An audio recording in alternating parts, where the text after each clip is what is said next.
मन उस तरह से हो जाता है। हम किसी के व्यवहार के गुलाम नहीं हैं, हम अपने मन के मालिक हैं, हम अपने जीवन के व्यवहार के मालिक हैं। लेकिन जब हम इस तरह से गुलामी के जीवन जीते हैं, हम कहते हैं उनकी वजह से, तो हम अपनी खुशी को क्या करना शुरू कर देते हैं।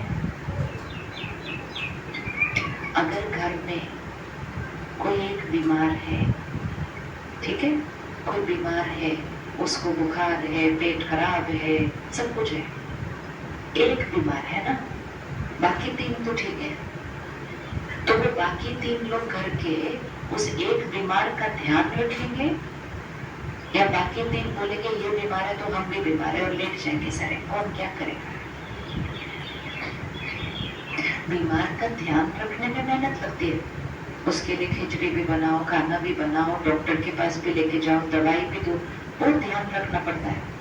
बहुत इजी है बोलना आप भी बीमार मैं भी बीमार, आप भी लेट जाओ मैं भी लेट जाऊं, कोई खाना नहीं बनाएगा हमारे लिए। हम ऐसे थोड़ी करते हैं, हम कहते हैं ये बीमार है तो इनका ध्यान, क्या बोलते हैं, इनका ध्यान हम रखेंगे। एक होता है शारीरिक रूप से बीमार, दूसरा होता है स्वभाव संस्कार से बीमार। कोई अगर गलत व्यवहार कर रहा है, वो अंदर से स्वभाव संस्कार से बीमार है अभी थोड़ी देर के लिए। किसी को ईर्ष्या है, किसी को डर लग रहा है, किसी को चिंता है, वो अंदर से मन से बीमार है, इस टाइम दुखी है। तो हमारी क्या जिम्मेवारी है, हम उसका ध्यान रखेंगे या हम भी बीमार हो जाएंगे कि आपने गलत बोला तो मैं भी गलत, आपने ऐसे बोला तो मुझे भी बुरा लगेगा ही। तो फिर हमने उसकी बीमारी को क्या कर लिया, हमने उसकी बीमारी को क्या कर लिया, हमने उसकी बीमारी की इन्फेक्शन को कैच कर लिया। एक लाइन इकट्ठे मिलके बोलते हैं, उनका व्यवहार उनका है। बोलो, अच्छे से बोलो ताकि यहाँ पर फिट हो जाए। उनका व्यवहार उनका है, पक्का, अच्छे से और अच्छे से बोले, उनका व्यवहार उनका है, मेरा व्यवहार मेरा है। मैं शक्तिशाली आत्मा हूँ, मैं शांत स्वरूप आत्मा हूँ, मैं खुश आत्मा हूँ। वो कैसा भी व्यवहार करे, मैं कैसे रहूंगी, कैसे रहेंगे, पक्का पक्का।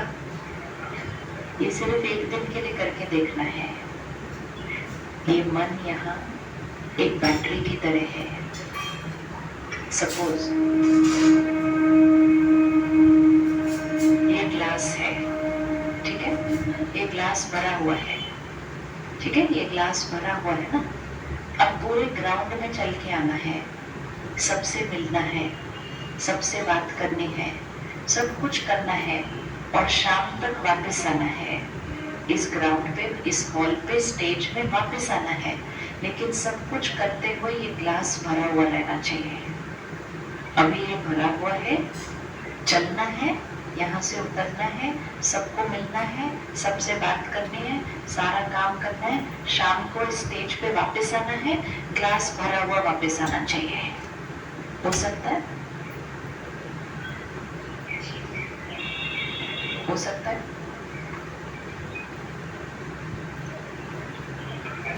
हो सकता है, नहीं हो सकता। हाँ जी, प्रैक्टिस बाद में चले, पहले हो सकता है कि नहीं हो सकता है, हो सकता है कि नहीं हो सकता है। चलना है, मिलना है, करना है, सब कुछ करना है, आना है, उधर जाना है, आना है, वापस आना है, ग्लास भरा हुआ होना चाहिए। हो सकता है, करके देखना किसी ने। ये नहीं हो सकता गए, सबको मिले, बात की, ऐसे किया, शाम तक वापस आए, ग्लास भरा हुआ है। आप में से किसी ने स्कूल में नींबू मिर्ची वाली वो खेली थी, नींबू चम्मच वाली रेस? बच्चों ने नींबू चम्मच वाली रेस खेली कभी? खेली है ना? नींबू चम्मच वाली खेली है? क्या किया था उसमें? नींबू चम्मच पे रखा और भागे।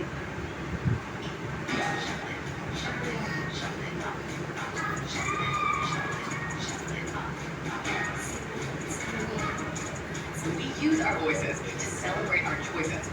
Alaya app and snack service. Shuffle it up. So glad you like the apartment. And this is our swimming pool. इतना प्रेशर में कैसे जी? इसीलिए Housing.com maximum profits. Housing.com, India's #1 real estate app. Download now. Introducing Tata Coffee Gold. 100% coffee roasted to perfection.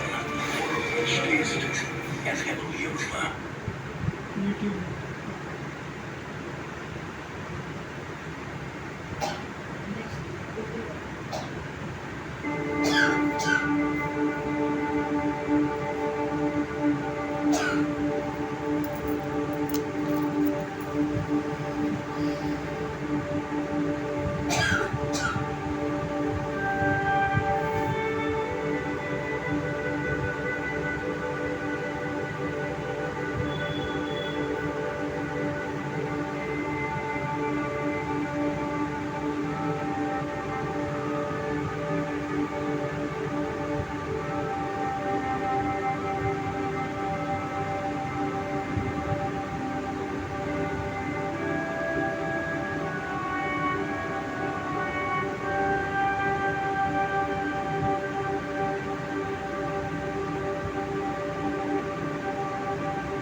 चारों ओर शांति ही शांति है।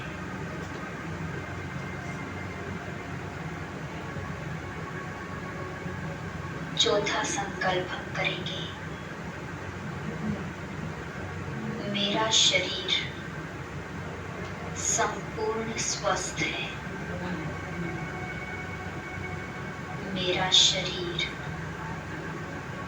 संपूर्ण स्वस्थ है। देखेंगे अपने आप को संपूर्ण स्वस्थ, निरोगी शरीर।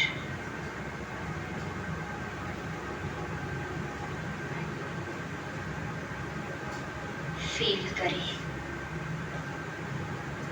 मैं बहुत हेल्दी हूँ, फिट हूँ, निरोगी हूँ। मेरा शरीर संपूर्ण स्वस्थ है।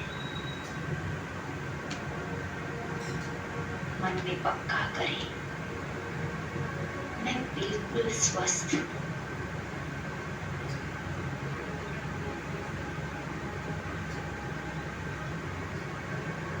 रोग मुक्त हूँ। पूरा शरीर बिल्कुल स्वस्थ, हेल्दी, निरोगी काया। कोई बीमारी नहीं।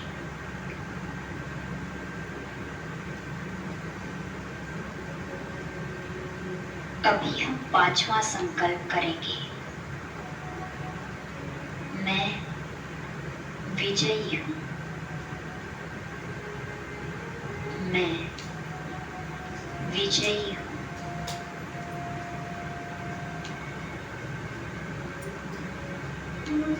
मन में पक्का करें, जीवन के हर कार्य में, हर क्षेत्र में, चाहे वो पढ़ाई हो, ऑफिस हो या कोई बिजनेस हो, हर कार्य में मेरी विजय निश्चित है। मैं सफलता मूर्त आत्मा हूँ। परमात्मा मेरे साथ है।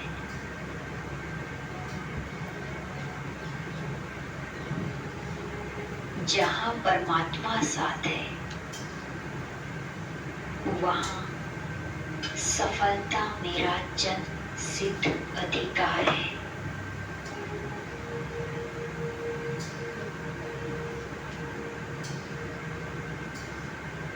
मैं विजयी आत्मा हूँ। मेरी विजय निश्चित है। मैं सफलता मूर्त आत्मा हूँ। अभी हम छठा संकल्प करेंगे, मैं बहुत धनवान हूँ।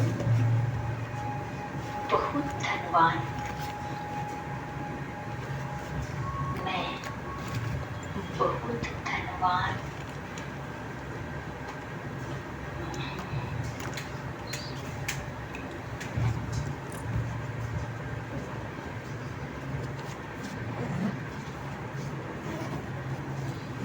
ओम शांति।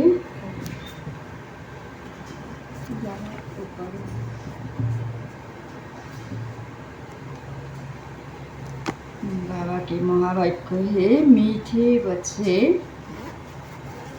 दुख हरता सुख करता बाप को याद करो तो तुम्हारे सब दुख दूर हो जाएंगे, अनुमति सोगते हो जाएगी। बाबा ने बताया, मीठे बच्चे, दुख हरता सुख करता बाप को याद करो तो तुम्हारे सब दुख दूर हो जाएंगे, अंधमति सोवती हो जाएगी।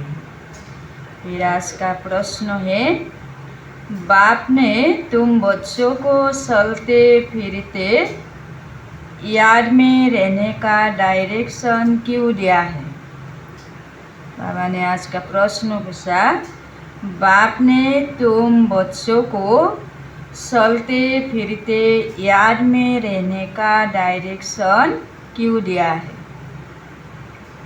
उत्तर, क्योंकि याद से ही जन्म जन्मांतर के पापों का बोझ उतरेगा, याद से ही आत्मा सतो प्रधान बनेगी। अभी से याद में रहने का अभ्यास होगा तो अंत समय में एक बाप की याद में रह सकेंगे। अंतिम समय में कौन याद दिलाएगा? होगा कि नहीं? जैसे कोरोना के समय हुआ ना, कोई नज़दीक जाने की किसी को अलाउ ही नहीं था। तो इसलिए बाबा ने हम लोग को अभी से प्रैक्टिस करने के लिए बोला। तो बाबा ने बताया, अभी से याद में रहने का अभ्यास होगा तो अंत समय में एक बाप की याद में रह सकेंगे। अंध के लिए ये गायन है, अंधकाल जो स्त्री सिमरे, तो बाप को याद करने से 21 जन्मों का सुख सामने आ जाता है। बाप जैसी मीठी चीज दुनिया में कोई नहीं। इसीलिए बाप का डायरेक्शन है, बच्चे चलते फिरते मुझे ये याद करो। ओम शांति। किसकी याद में बैठे हो? बाबा ने पूछा। यह है प्यारे थी प्यारा संबंध एक बाप के साथ जो सबको दुखों से छुड़ाने वाला है। बाप बच्चों को देखते हैं तो सब पाप करते जाते हैं। आत्मा सतो प्रधान तरफ जा रही है। दुख तो अथाह है ना, गाते भी दुख करता सुख करता। अब बाप को तुमको सच सच सब दुखों से छुड़ाने आए हैं। सड़क में दुख का नाम निशान नहीं होता, ऐसे बाप को याद करना बहुत ज़रूरी है। तो बाप का बच्चों के प्रति प्यार होता है ना, यह तो तुम जानते हो। बाप का किन किन बच्चों पर प्यार है, बच्चों को समझाया है। अपने को आत्मा समझो, देह नहीं समझो। जो अच्छे रतन है वह बाप को चलते फिरते याद करते हैं। यह भी क्यों कहते हैं? क्योंकि तुम्हारा जन्म जन्मांतर से पापों का घड़ा भरा पड़ा है। तो इस याद की यात्रा से ही तुम पाप आत्मा से पुण्य आत्मा बन जाएंगे। यह भी तुम बच्चे जानते हो कि यह पुराना तन है। दुख आत्मा को ही मिलता है। शरीर को चोट लगने से आत्मा को दुख फील होता है ना। शरीर को कुछ होने से पहले यह आ जाते हैं, मेरा पाँव में कुछ हुआ, बॉडी में कुछ हुआ, इसे पहले आत्मा को याद आती है। तो आत्मा कहती है मैं रोगी दुखी हूँ। यह है दुख की दुनिया, कहाँ भी जाओ दुख ही दुख है, दुनिया ही दुख। तो सुख धाम में तो दुख हो ना सके। दुख का नाम लिया तो गया तुम दुख धाम में हो। सुख धाम में तो जरा भी दुख नहीं, समय भी बाकी थोड़ा है, इसमें पूरा पुरुषार्थ करना है बाप को याद करने का। समय भी बहुत कम समय में तीव्र पुरुषार्थ करके जाना है अभी घर। तो जितना याद करते रहेंगे उतना सतो प्रधान बनते जाएंगे। पुरुषार्थ करके अवस्था ऐसी जमानी है जो तुमको पिसारी में सिवाय एक बाप के कुछ याद न आए। एक गीत भी है, अंधकाल जो स्त्री सिमरे, यह अंधकाल है ना। अंतिम समय में जिसकी याद में शरीर छोड़ते हैं तो ऐसा ही जीवन भी, जन्म भी ऐसा ही होता है। तो बाबा ने बताया पुरानी दुनिया दुख धाम का अंत है। अभी तुम सुख धाम चलने का पुरुषार्थ करते हो। तुम शूद्र से ब्राह्मण बने हो, यह तो याद रहना चाहिए ना। शूद्रों को है दुख, हम दुख से निकल फिर अब श्रुति पर चल रहे हैं। तो एक बाप को याद करना है, मोस्ट बिलवेड बाप है। उनसे मीठी शेष कौन सी होती है? आत्मा उस परम पिता परमात्मा को ही याद करती है ना। सब आत्माओं का बाप है, उनसे मीठी इस दुनिया में कोई चीज हो ना सके। इतने सब ढेर बच्चे हैं, कितने में याद आते होंगे सेकंड में। अच्छा, सारे सृष्टि का चक्र कैसे फिरता है वह भी तुम बच्चों की बुद्धि में अर्थ सहित है। जैसे कोई ड्रामा देखकर आते हैं, कोई पूछेंगे ड्रामा याद है? तो हाँ, कहने से ही सारा बुद्धि में आ जाता है, पूरा याद आ जाता है, स्मृति में भी आ जाता है। कौन सा एक्टर कैसा एक्टिंग किया सब कुछ याद आ जाते। तो शुरू से लेकर अंत तक। तो बाकी वो वर्णन करके सुनाने में तो समय लगेगा। बाबा बेहद का बाबा है, उसको याद करने से ही 21 जन्मों का सुख सामने आ जाता है। तो बाप से यह वर्षा मिलता है। सेकेंड में बच्चों को बाप का वर्षा सामने आ जाता है। बच्चा पैदा हुआ, बाप जान जाते हैं वारिस ने जन्म लिया, तो सारी मिल्कियत याद आ जाएगी। तुम भी अकेले अलग अलग बच्चे हो, तो अलग अलग वर्षा मिलता है ना, अलग अलग याद करते हो। तो हम बेहद बाप के वारिस हैं। सतयुग में तो एक ही बच्चा होता है, सतयुग में एक ही बच्चा होगा। जनसंख्या इसीलिए कम होता है सतयुग में। अभी तो कितने करोड़ और सतयुग में लाख, सो कितना डिफरेंस है। तो वह सारी मिल्कियत का वारिस ठहरा। तो बच्चों को बाप मिला और विश्व का मालिक बना। सेकंड में देरी नहीं लगती। तो यह भी बाबा को पहचान गई, आत्मा के पिता को, तो बाबा की संपत्ति के मालिक बन गई। तो बाबा ने बताया, तो बाप कहते हैं तुम अपने को आत्मा समझो, फीमेल मत समझो, आत्मा तो बच्चा है ना।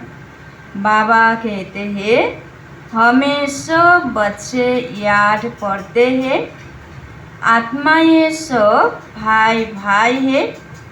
जो भी सब धर्म वाले आते हैं वह कहते सब धर्म वाले भाई भाई है, परंतु समझते नहीं। अभी तुम समझते हो कि हम बाबा के मोस्ट वेलवेट बच्चे हैं, तो बाप से पूरा बेहद का वर्षा ज़रूर मिलेगा। कैसे लेंगे? वह भी तुम बच्चों को सेकंड में याद आ जाता है।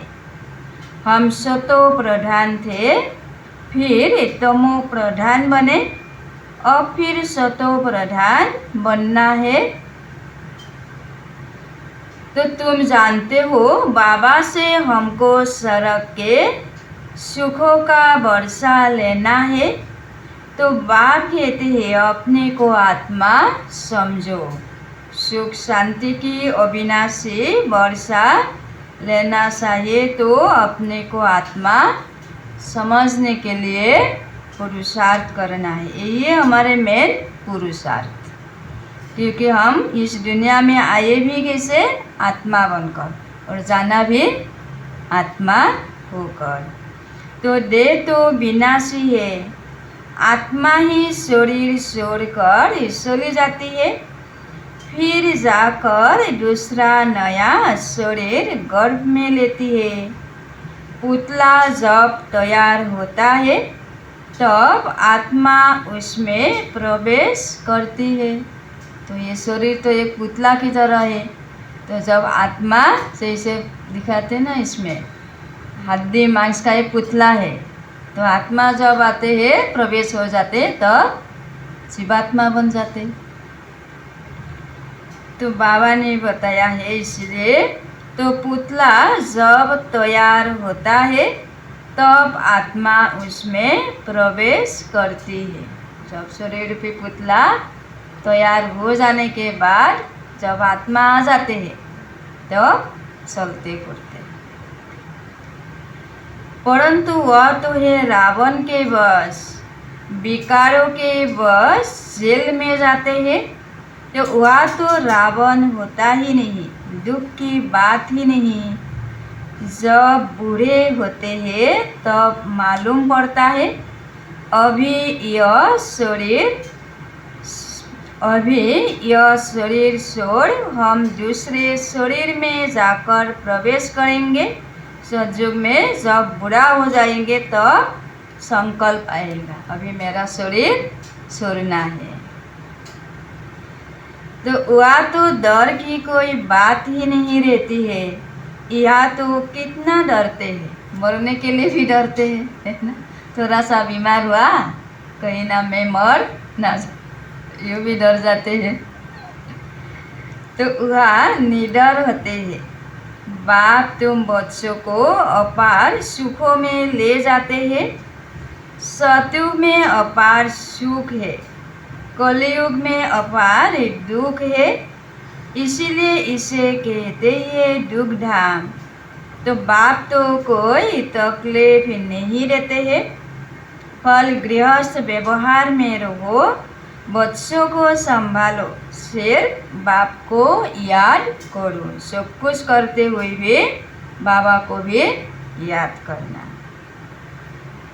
तो गुरु गोसाई सबको सरो, मैं तो सब गुरुओं से बड़ा हूँ ना, वह सब मेरी रचना है। सिवाय मेरे और कोई को पतित पावन नहीं कहेंगे। क्या ब्रह्मा विष्णु शंकर को पतित पावन कहेंगे? नहीं, देवताओं को भी नहीं कह सकते सिवाय मेरे। अभी तुम बच्चे गंगा को पतित पावन कहेंगे। अभी तो ज्ञान समझ में आ गई ना, तो गंगा में जाकर नहाने से भी कोई भी पतित नहीं होते। यह पानी की नदियाँ तो सदैव बहती है, तो गंगा ब्रह्मपुत्र आदि भी तो चली आती है। इनमें तो स्नान करते ही रहते हैं। बरसात पड़ते तो फ्लड आ जाती है। यह भी दुख हुआ ना, अर्थात दुख है। तो बाढ़ में देखो कितने मनुष्य मर गए, बाढ़ में कितना क्या क्या हालत हो गई, किसी का घर ये हो गई, किसी कोई मर गई। तो सतयुग में दुख की बात नहीं, जानवरों को भी दुख नहीं होता है, उनकी भी अकाली मृत्यु नहीं होती। यह ड्रामा ही ऐसे बना हुआ है। भक्ति में गाते हैं, बाबा आप जब आएंगे तो हम आपके ही बनेंगे। भक्ति में प्रभु आप जब आएंगे आपके ही हम बन जाएंगे, वार ही जाएंगे। अभी बाबा ने याद दिलाया। तो बाबा ने बताया है, तो आते तो है ना, तो दुख धाम के अंत और सुख धाम के आदि के बीच में ही आएंगे, परंतु यह किसको पता नहीं। सृष्टि की आयु कितनी होती है यह भी नहीं जानते। तो भक्ति में भी अभी तो पुकारते रहता, अभी तो बाबा जाने की समय हो गई, भगवान आ ही गई सृष्टि पर। तो बाप कितना सहज बतलाते हैं। आगे तुम जानते थे क्या कि सृष्टि चक्र की आयु 5000 वर्ष है, वह तो लाखों वर्ष के रहते हैं। अभी बाप ने समझाया है 1250 वर्ष का हर युग होता है। स्वास्तिका में पूरे 4 भाग होते दिखाते हैं, जरा भी फर्क नहीं होता। स्वास्तिका निकालते हैं ना, तो इसमें भी कोई कम बेस नहीं होते, पूरा बराबर दिखाते हैं। तो विवेक भी कहता है एक्यूरेट हिसाब होना चाहिए। पूरी में भी चावल का हंडा चढ़ाते हैं तो पूरे 4 हिस्से आपे ही हो जाते हैं, ऐसी युक्ति बनाई हुई है। तो वह चावल बहुत खाते हैं। जगन्नाथ को हो बा श्रीनाथ को हो, बात एक ही है। तो दोनों ही काले दिखाते हैं। श्रीनाथ के मंदिर में घी के भंडार होते हैं, सब घी की तोली हुई अच्छी अच्छी चीज़ें मिलती है। तो बाहर में दुकान लग जाते हैं, कितना भोग लगता होगा। सब यात्री जाकर दुकानदारों से लेते हैं, तो तोली बना के सब दुकान में क्या करते, बिक्री करते हुए। तो जगन्नाथ में फिर चावल के चावल होते हैं। जगन्नाथ में चावल बना के प्रसाद समझकर सबको हुई देते हैं, सुखा सुखा के। तो वह जगन्नाथ वही श्रीनाथ तो सुख धाम में और दुख धाम का दिखाते हैं। तो श्रीनाथ सुख धाम का था, वह दुख धाम का। तो काले तो इस समय बन गए हैं। काम सीता पर चढ़कर तो जगन्नाथ को सिर्फ चावल का भोग लगाते हैं। इनको गरीब, उनको साहूकार दिखाते हैं। ज्ञान का सागर एक ही बाप ही है। तो भक्ति को कहा जाता है अज्ञान, तो उनसे कुछ मिलता नहीं। वह सिर्फ गुरु लोगों को आमदनी बहुत होती, होशियार होगा। उनसे कोई सीखेगा तो वह कहेंगे यह हमारा गुरु है, तो उसने हमको यह सिखाया है। वह सब जिस्मानी है, जन्म लेने वाले।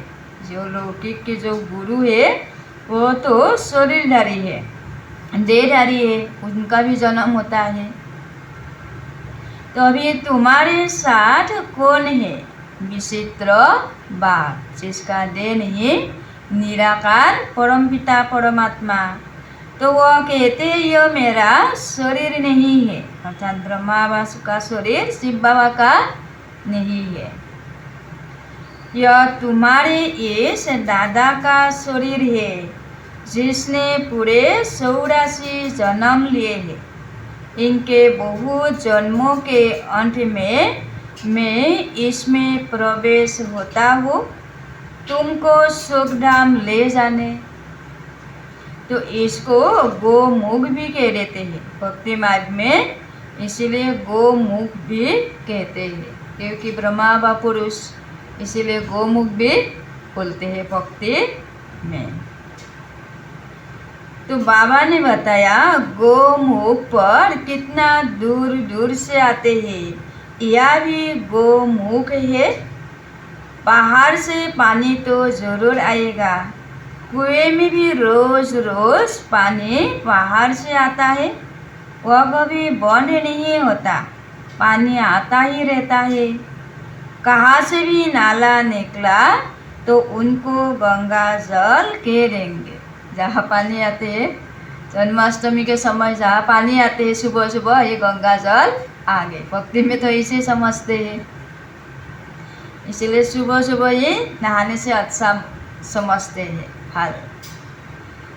तो बाबा ने बताया वहाँ जाकर स्नान करते हैं, तो गंगा जल आया हुआ जाकर स्नान कर देते। तो गंगा जल समझते हैं, लेकिन पतित से पावन इस पानी से थोड़े ही बनेंगे।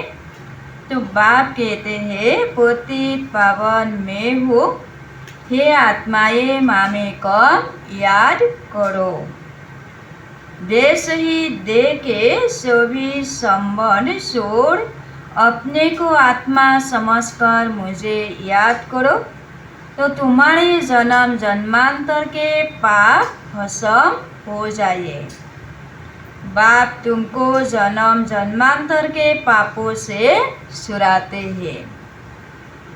तो इस समय तो दुनिया में सभी पाप करते रहते हैं, कर्म भोग है ना।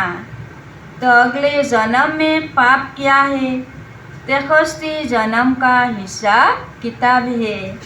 तो पाप करना नहीं चाहते फिर भी हो ही जाते हैं, क्योंकि कर्म का हिसाब किताब है ना। बोलना को कोई कोई बोले बोलना नहीं चाहता, लेकिन बोल ही गया ऐसे बोल देते ना, पहले हो जाते फिर बाद में बोलना पड़ता। तो थोड़ी थोड़ी कला कम होती जाती है, जैसे चंद्रमा की कलाएं कम होती है ना। यह फिर ही बेहद का दिन रात अभी सारी दुनिया पर, तो उसमें भी खास भारत पर राहु की दशा बैठी हुई है। राहु का ग्रहण लगा हुआ है। अभी तुम बच्चे श्याम से सुंदर बन रहे हो, इसीलिए श्री कृष्ण को भी श्याम सुंदर कहते हैं, अर्थात पतित से पावन। अभी हम श्याम से अर्थात सुंदर पतित से पावन बना रहा है बाबा ने। तो सचमुच काला बना देते हैं। काम सीता पर चढ़े है तो निशानी दिखा दी है, परंतु मनुष्य की कुछ बुद्धि चलती नहीं। एक सावड़ा दूसरा गोरा कर देते हैं। अभी तुम गोरा बनने का पुरुषार्थ कर रहे हो, सतो प्रधान बनने का पुरुषार्थ करेंगे तब तो बनेंगे ना। इसमें तकलीफ की बात नहीं। यह ज्ञान अभी तुम सुनते हो, फिर प्राय लोप हो जाता है। सतयुग में जाने के बाद यह ज्ञान नहीं रहेगा। फल गीता पढ़कर सुनाएंगे, परंतु यह ज्ञान तो सुना न सके। भक्ति में कितना शास्त्र पढ़ते सुनते सुनाते हैं, लेकिन ये जो ज्ञान है अविनाशी, कोई भक्ति में नहीं सुनाते।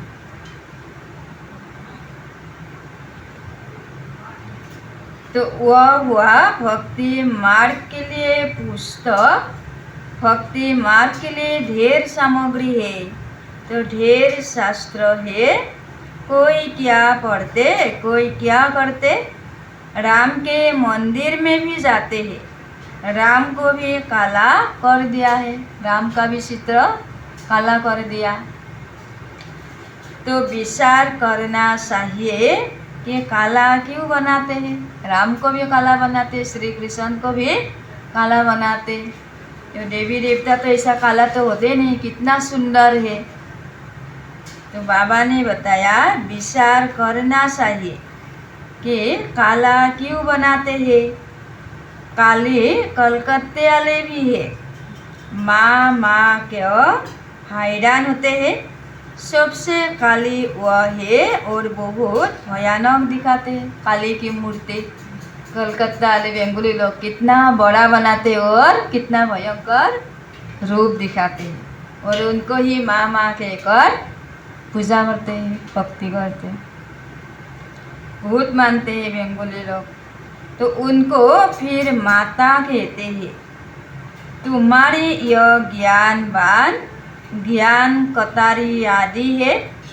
तो उन्होंने फिर हथियार दे दिए हैं। वास्तव में काली पर पहले मनुष्य की बोली चढ़ाते थे। काली पर भी बोली भी चढ़ाते। पहले तो मनुष्य को भी बोली देते थे, अभी तो ये सब बंद कर दिया है। अभी गवर्नमेंट ने बंद कर दिया है। तो आगे सिंध में देवी का मंदिर नहीं था।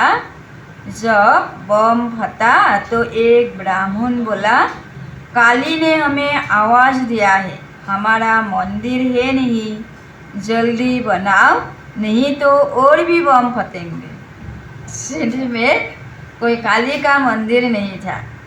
तो जब एक बार बम फटा तब कोई एक ब्राह्मण को आवाज़ आया, जे काली ने मुझे आवाज़ किया, एक मंदिर बनाना है, नहीं तो मंदिर नहीं बनाने से तो और बम फटेगा।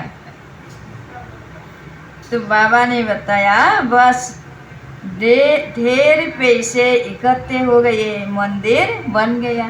डर के मारे तो सब पैसा दे दिया, फटाफट मंदिर बन गई। तो अभी देखो ढेर मंदिर है, कितनी जगह भटकते हैं। बाप तुमको इन सब बातों से छुड़ाने के लिए समझाते हैं, किसकी ग्लानि नहीं करते हैं। अर्थात बाबा ने कोई भी धर्म से ग्लानि नहीं करते, लेकिन इसका अर्थ क्या, धर्म का कोई सब अर्थ समझाते हैं। तो बाप ड्रामा समझाते हैं, यह सृष्टि चक्र कैसे बना हुआ है। जो कुछ तुमने देखा वह फिर होगा, जो चीज नहीं है वह बनती है। तुम समझ गए हो हमारा राज्य था वह हमने गवाया है। तो हमारा सुख शांति का राज्य था, फिर हम ड्रामा पार्क बजाते बजाते पतित बन गए और दुख की दुनिया आ गई। हम ही लाया था दुख की दुनिया, और हमको ये सुख की दुनिया लाना है। अब फिर बाप कहते हैं, बच्चे नर से नारायण बनना है तो पुरुषार्थ करो। भक्ति मार्ग में तुम बहुत कथाएं सुनते आए हो। अमर कथा सुनी फिर कोई अमर बने। भक्ति मार्ग में कितना शास्त्र सुना है, अमर कथा सुना तो अमर बना, कोई बना नहीं, जैसे कि जैसे बना है। तो किसको ज्ञान का तीसरा नेत्र मिला, यह बाप बैठकर समझाते हैं। तो इन आँखों से कुछ भी इविल न देखो, सिविल आँखों से देखो, क्रिमिनल से नहीं। इसीलिए बाबा कभी कभी निशान देते ना, बुरा मत सोचो, बुरा मत देखो और बुरा मत सोचो। तो बाबा ने बताया इस पुरानी दुनिया को न देखो, यह तो खलास हो जानी है। बाप कहते हैं, मीठे मीठे बच्चों, हम तुमको राज्य देकर जाते हैं 21 जन्म के लिए।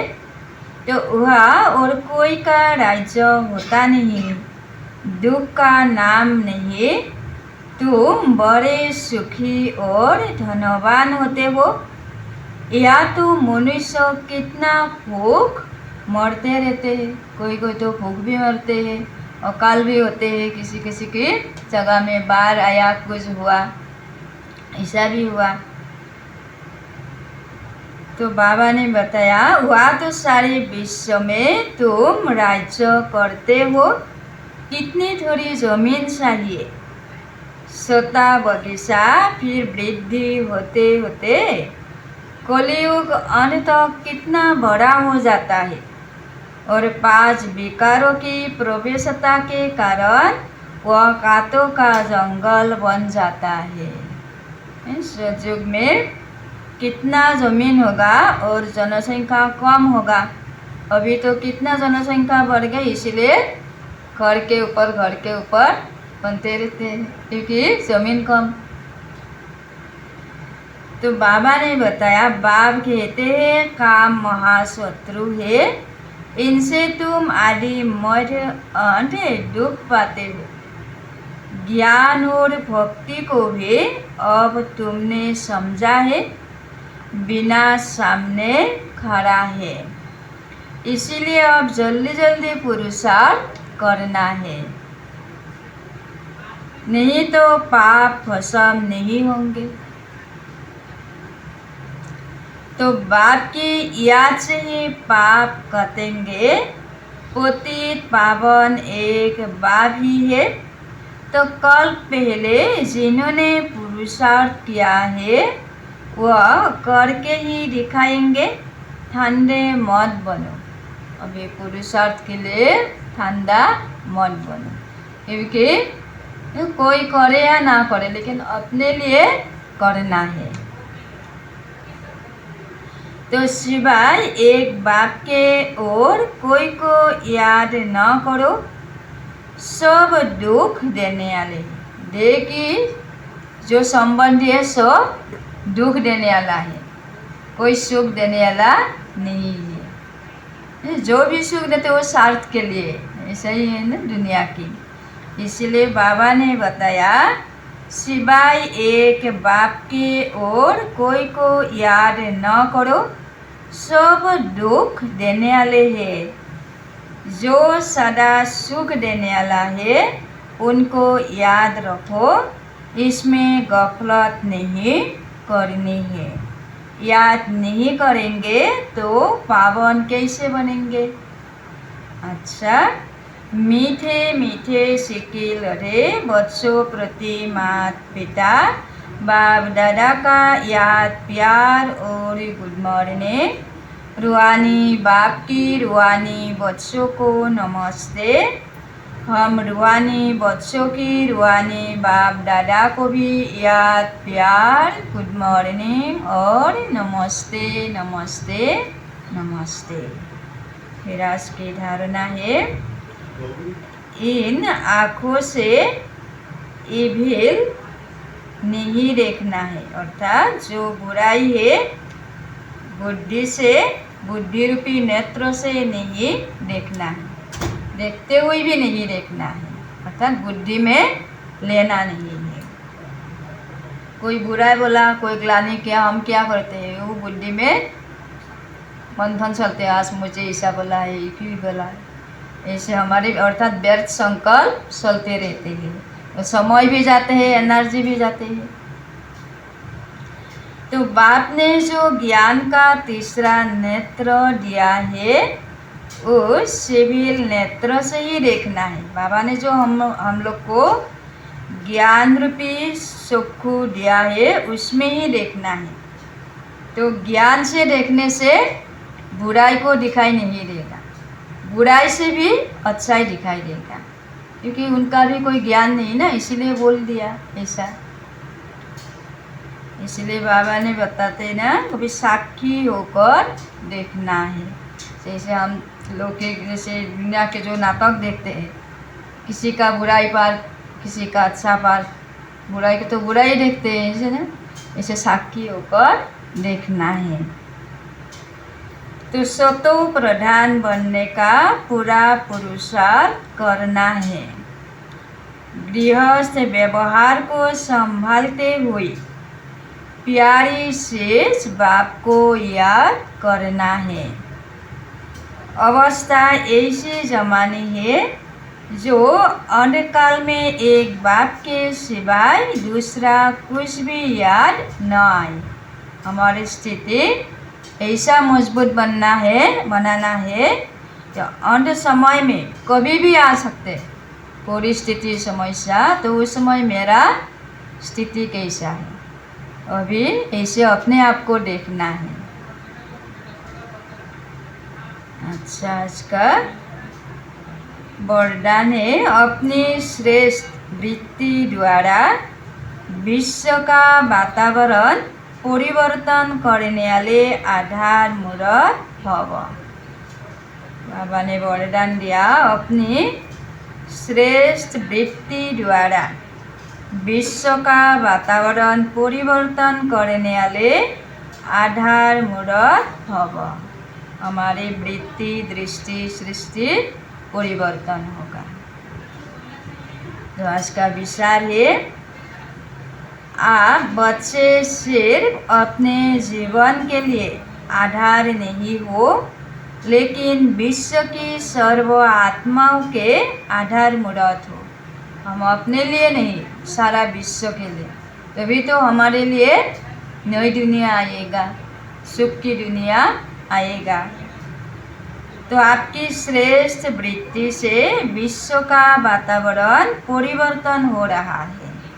इसलिए बाबा बोलते ना, तेरे भाने सर्वों का भला। अभी हम लोग परिवर्तन हो रहा है ना, तो हम लोग परिवर्तन हो रहे हैं मतलब हमारे साथ साथ दुनिया भी परिवर्तन होते हैं। तो आपकी पवित्र दृष्टि से विश्व की आत्माएं और प्रकृति दोनों पवित्र बन रही है। दृष्टि से सृष्टि बदल रही है। जैसा हमारा दृष्टि होगा ऐसा हमारा सृष्टि भी बनेगा। तो आपके श्रेष्ठ कर्म से श्रेष्ठता सारी दुनिया बन रही है। हमारा कर्म जैसा, कर्म से ही तो आत्मा महान आत्मा होते हैं। अच्छा कर्म करने से महान आत्मा बोलते हैं ना, बुरा कर्म करने से क्या होता है, असुर, ऐसे बोलते हैं ना। तो अभी जब आप इतनी बड़ी जिम्मेवारी के ताजधारी बनते हो, तब भविष्य में ताज तख्त मिलता है। अर्थात भगवान के साथ साथ जितना हम जिम्मेवारी लेंगे उतना भविष्य में ताजधारी बनेंगे। फिर आज की स्लोगन है, सर्वशक्तिमान बाप को अपना साथी बना लो तो कोई भी विघ्न आपको रोक नहीं सकता। सर्वशक्तिमान, थोड़ा सा डर लगने से हम क्या करते हैं, भगवान, है ना, एक बार भगवान बोलने से डर खत्म हो जाता, दूर हो जाते हैं। तो सारा समय पूरा बाबा को साथी बना लेंगे तो विघ्न आएगा, लेकिन आकर और चले जाएंगे। इसीलिए बाबा ने स्लोगन दिया, सर्वशक्तिमान बाप को अपना साथी बना लो तो कोई भी विघ्न आपको रोक नहीं सकता। ओम शांति।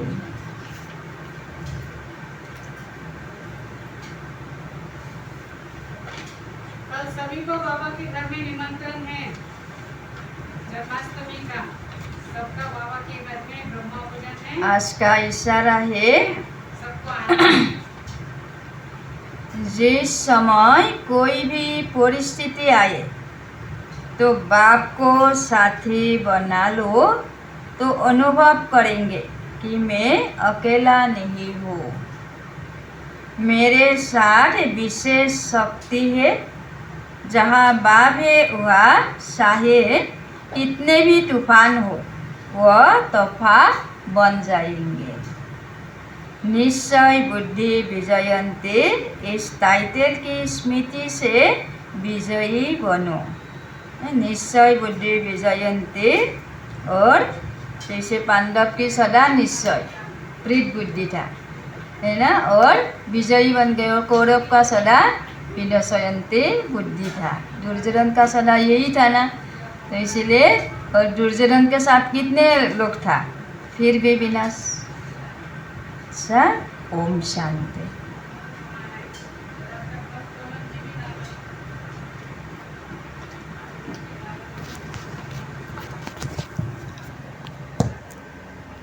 सबसे पहला है